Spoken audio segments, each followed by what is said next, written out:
guys, and welcome back again to my YouTube channel. And for today's video guys, ayan, panibago na naman itong loan application dyan sa Google Play Store na kalalabas lang din na si Peso Saya ang ibabahagi ko sa inyo ngayon, na kung saan nga daw po guys ay nagpapahiram po ito ng pera starting from 2,000 up to 30,000 pesos.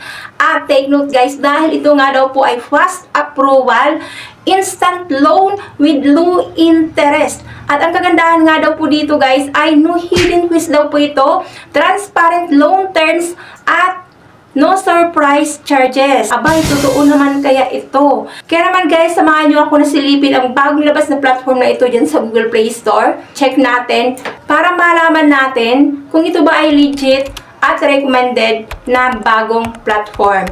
At silipin na rin natin kung magkano nga ba yung na-approve nito doon sa mga first-timer borrower, ano-ano mga deductions dito, tuwing kailan babayaran yung nahiram na pera, at kung magkano naman yung actual amount na marireceive natin sa ating GCash account. Nang sa gayon, abay, prepared ka na rin kagad or makapag-decide ka na rin dito pa lang kung ito ba ay maasahan, mapagkakatiwalaan, at safe din ba yung mga personal information natin dito if ever nga po nasubukan natin na applyan or utangan ito. Pero syempre guys, bago tayo mag-proceed, kung bago pa lang po dito sa aking YouTube channel, please consider to subscribe na muna and click mo na rin po ang notification bell dyan para naman lagi kang updated sa mga incoming videos na ina-upload ko dito.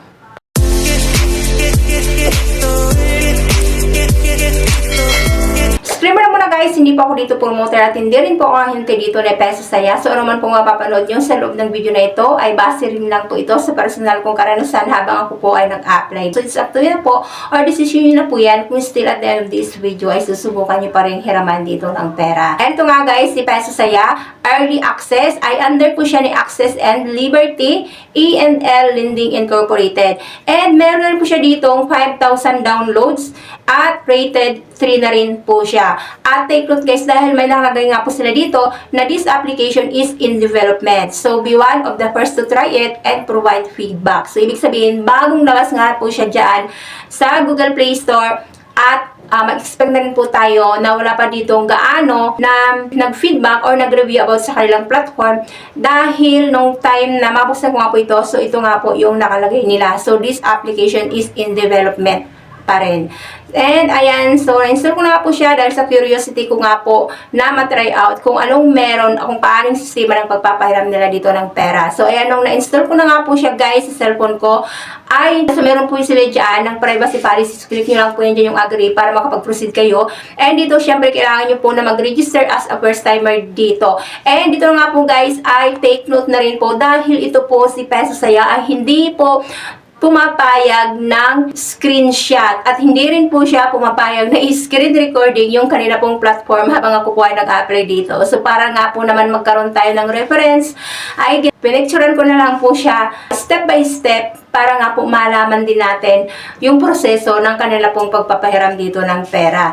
And take note nga guys din, dahil ito nga po si Peso Saya, nung magpapadala po sa akin ang OTP, ang nag-send po sa akin ay si Daloy Cash.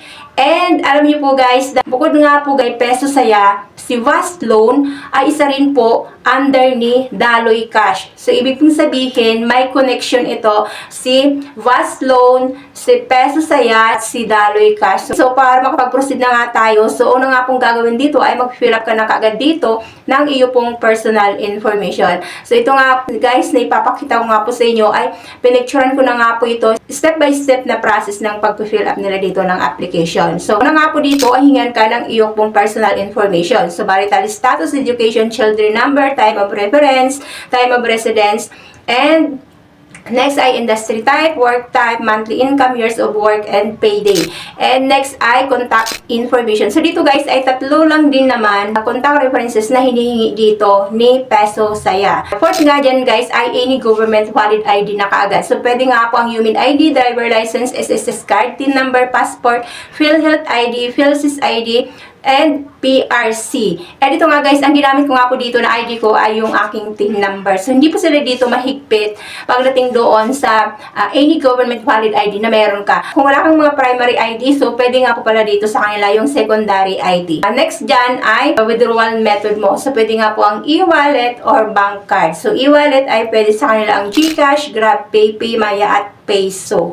So, ayan, so bumungad na nga po. Meron nga sila ditong timer, guys, within 2 minutes lang. So, pinakita na nila kaagad yung possible na loan amount nga ay nag-range from 3,000 up to 50,000 pesos. Subject for approval by risk control. Hindi pa daw po ito yung pinakang eksakto na maipapahiram sa'yo dahil subject for evaluation at for approval pa rin yung loan application natin dito. So, dito nakailagay niya ay loan amount 3,000 up to 50,000 pesos. So, loan term nga daw po nito ay 150 days. And interest nga daw po ay 0.5% lamang. And the repayment amount is, let's see doon sa 3,500 to 50,000 pesos. So, repayment amount nga daw po noon ay 3,015 to 50,250. So, low interest nga naman siya kung titingnan nga naman natin. But then, sabi ko nga po guys, ay hindi po ito yung pinakang actual talaga na possible na ipapahiram nila dito. If ever nga po na ma-approve ako dito. So, after niya nag-evaluation, so meron pa silang another na 60 seconds para po doon sa countdown. Kalagay niya dito ay reviewing your information.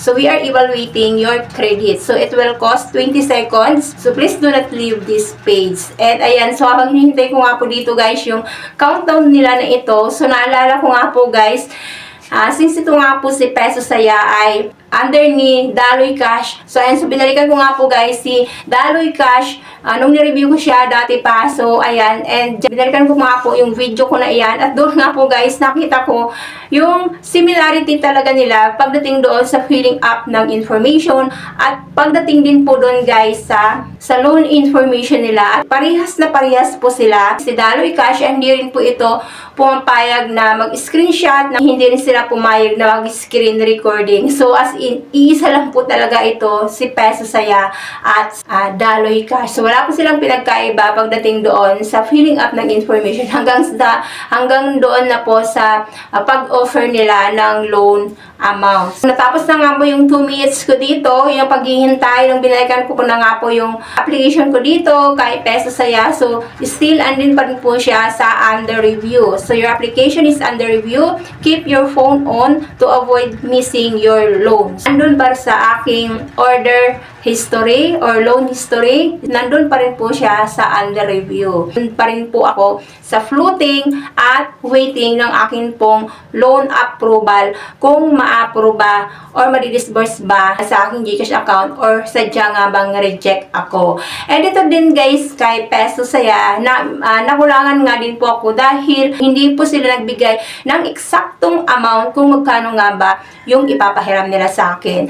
So, kailangan mo pang mag-isip kung magkano ba talaga yung i-disburse nila sa GCash account ko. Unlike po kasi sa ibang application, transparent na kaagad sila. Pinakapakita na rin nila kung may mga deductions ba, may mga charges ba. So, wala pa tayong proof kung ito ba ay legit o recommended na platform. So, ayan guys. So, hanggang dito na lang muna. Yung if ever na ma-disburse man sa GCash account ko, yung pera na ito na possible na papahiram nila. So, gagawa po tayo dito ng part 2 ng review para naman kayo po ay malaman nyo kung ito nga ba ay legit or recommended na platform. So, ayan guys. So, thank you for watching po. Marami pong salamat. God bless po. Bye!